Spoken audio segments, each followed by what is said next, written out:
Kung tag Santo Niño, Santo means balaan, Niño.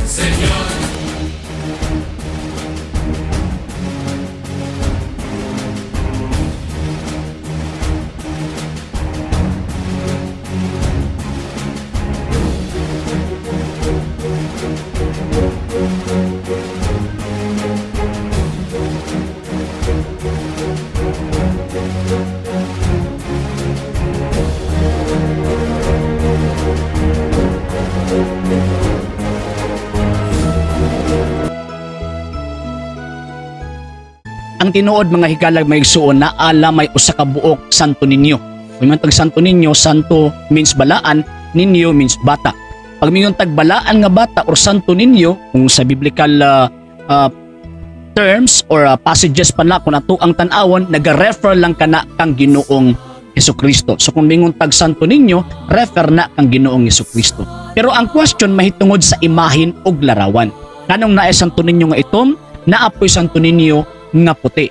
Kanang puti nagarefer gyud na dito sa tawag anang usa sa mga pagpadayag nga ang Kristo nga diin anang ang iyang color ba usa ka Hudiyo nga color.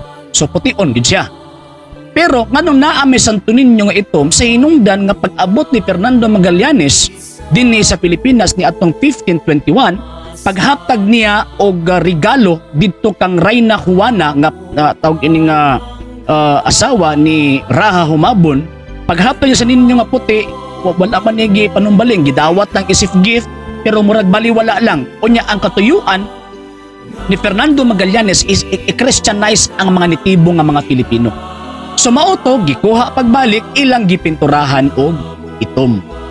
So paghatag pagbalik sa maong ninyo dito kang Raha Juana o kang Raha Humabon, gitagaan nila og dakong kasi dungog. Ngano man tungod kay ang mga Pilipino kaniadto naa sila'y giila nga tawag ining Diyos nga itumpod.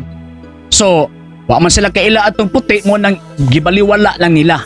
Wala nila gitagaan og relihiyosong pagtagad.